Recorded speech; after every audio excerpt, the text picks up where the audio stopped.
I think it's certainly the case that given Prabowo's sort of predispositions towards the West, as we see with the arms deals and exercises and others, that's certainly the assumption in some of the Western capitals.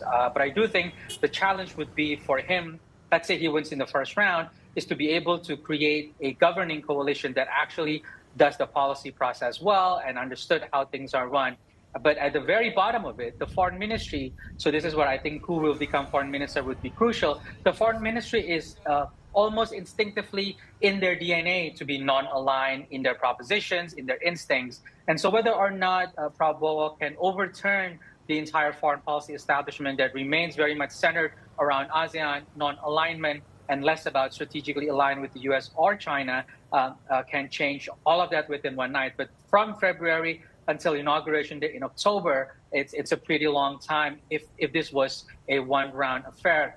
But at the very least, we should also understand that not everybody across the policy spectrum, as well as the political elites, are in agreement of whether or not Indonesia should be strategically aligned with the U.S. or with China. The lack of consensus in the strategic policy making will become a constraint for Prabowo as well. Evan, I wonder whether you think it's fair to say that Indonesia as sort of a middle power, well, it's doing what middle powers basically do, right? In terms of economics, we've talked about how the mining sector and this whole push into EVs and nickel, Chinese money is dominating. Plus, obviously, they've built the recently inaugurated Jakarta-Bandung light rail system as part of China's BRI. So that's truth. That's real, right? On the other hand, though, and that's economics. On the other hand, though, Prabowo has been going on a shopping spree recently as defense minister and is likely to want to continue to do the same.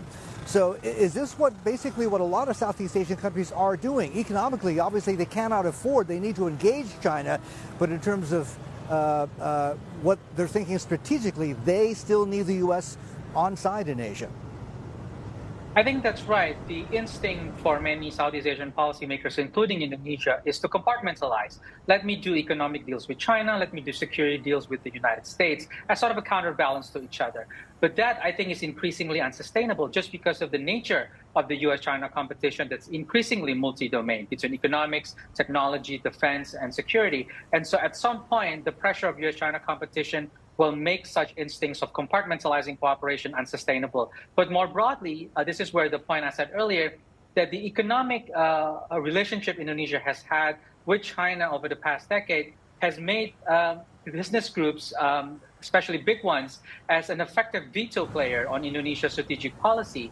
The relationship with China has become so big that the elites are also making sure that we don't disrupt long-term economic ties with China. So even if Prabowo were to have personal predispositions towards the U.S. or the West, the economic groups might put a hold on that as well. And keeping in mind that business groups are still a significant veto player in Indonesia's strategic policy-making system. So in that sense, I think it'll be very difficult for a Prabowo presidency to ignore all the business groups and do it his own way. But again, the nature of the U.S.-China competition is increasingly multi-domain. So Indonesia's instincts to compartmentalize everything may not be sustainable.